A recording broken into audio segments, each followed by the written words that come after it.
Tiga.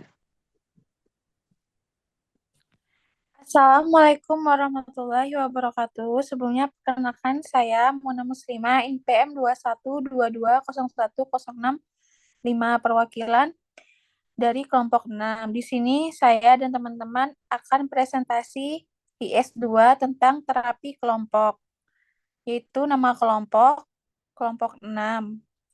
Baik, next.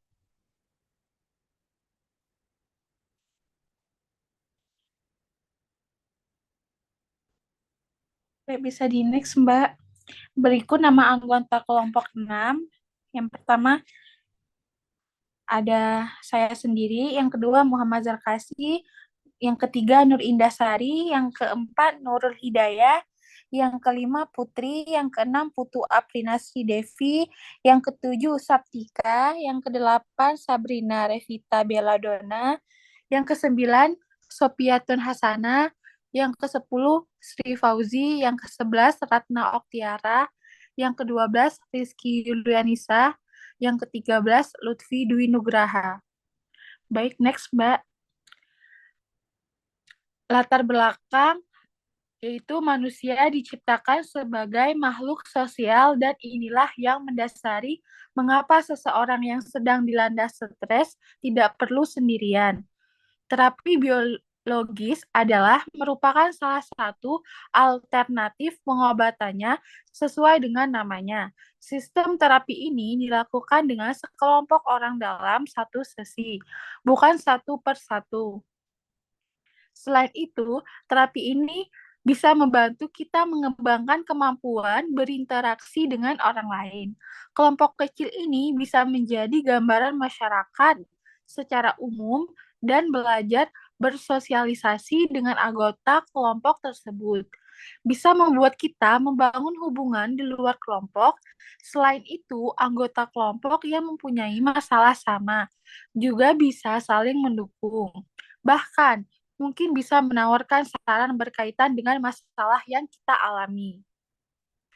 Baik, next, Mbak. Yang berikutnya, learning objectives. A. Kelebihan dan kekurangan kelompok. Kelebihan terapi kelompok memiliki beberapa keuntungan khusus yaitu yang pertama, terapi kelompok lebih murah karena beberapa pasien ditangani pada waktu yang sama. Yang kedua, format kelompok member peluang kepada pasien untuk mempelajari bagaimana orang lain mengalami masalah-masalah yang serupa, menangani kesulitan-kesulitan mereka dan para anggota lain dalam kelompok dan terapis memberi merekan dukungan sosial.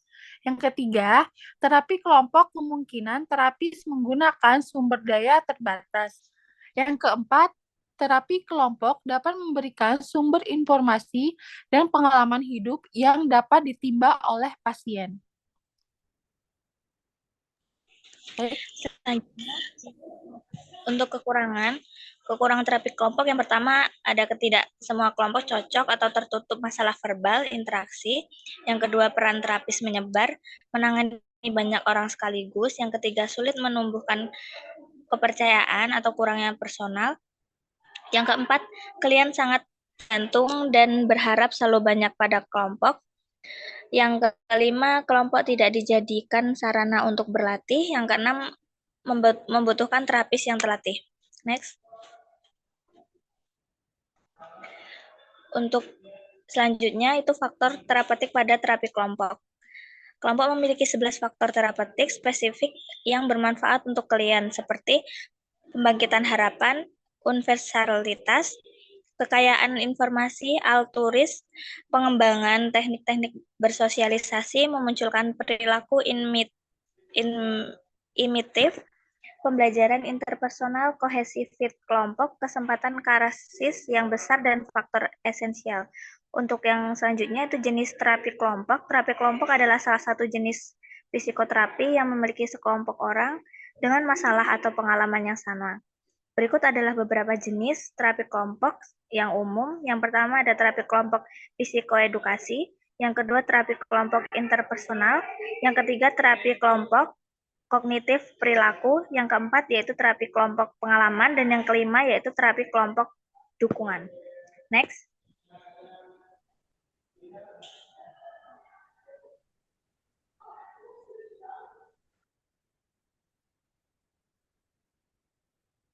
Untuk lanjutannya adalah ada metode kelompok, ada beberapa metode proses pelaksanaan khusus terapi kelompok, antara lain 1. Psikodrama. Psikodrama merupakan aplikasi yang lebih sistematis dalam mengaplikasi drama untuk solusi masalah interpersonal dan pertumbuhan kesadaran individual atau kelompok. Memainkan peran. Memainkan peran adalah suatu variasi dari psikodrama yang tidak menggunakan alat-alat sandiwara drama, dan teknik ini banyak digunakan untuk mendorong pasien berbicara dan mengembangkan persepsi-persepsi baru dalam berbagai situasi kelompok. Yang ketiga, encounter groups. Encounter groups adalah bentuk-bentuk khusus dari terapi kelompok yang muncul dari gerakan humanistik pada tahun 1960-an. Encounter group bertujuan untuk membantu mengembangkan kesadaran diri dengan berfokus pada cara bagaimana para anggota kelompok berhubungan satu sama lain. Ada peran perawat dalam terapi kelompok. Peran perawat pada modalitas salah satunya memberikan asuhan keperawatan, yaitu terapi aktivitas kelompok. Terapi aktivitas kelompok merupakan suatu psikoterapi yang diberikan kepada sekelompok pasien, dilakukan dengan cara berdiskusi antara sesama pasien dan dipimpin atau diarahkan oleh seorang terapis atau petugas kesehatan jiwa yang telah terlatih.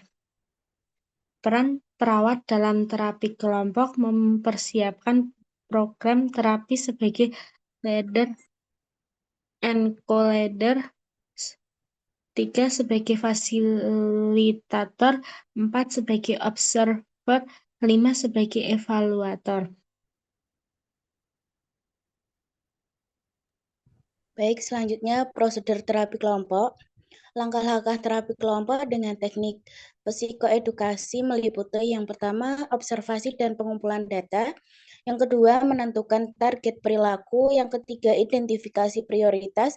Yang keempat, menjalankan psikoedukasi. Yang kelima, mengevaluasi hasil intervensi. Dan yang terakhir, memberikan apresiasi kepada pasien atas usahanya dalam program. Next, Mbak.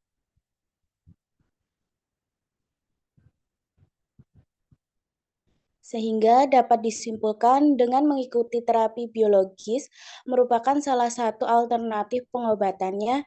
Sesuai dengan namanya, sistem terapi ini dilakukan dengan sekelompok orang dalam satu sesi, bukan satu persatu. Terapi ini bisa membantu kita mengembangkan kemampuan berinteraksi dengan orang lain. Kelompok kecil ini bisa menjadi gambar masyarakat secara umum dan belajar bersosialisasi dengan anggota kelompok tersebut. Sekian presentasi dari kelompok 6, kurang lebihnya mohon maaf. Jika ada pertanyaan bisa ditaruh di kolom chat. Sekian, wassalamualaikum warahmatullahi wabarakatuh.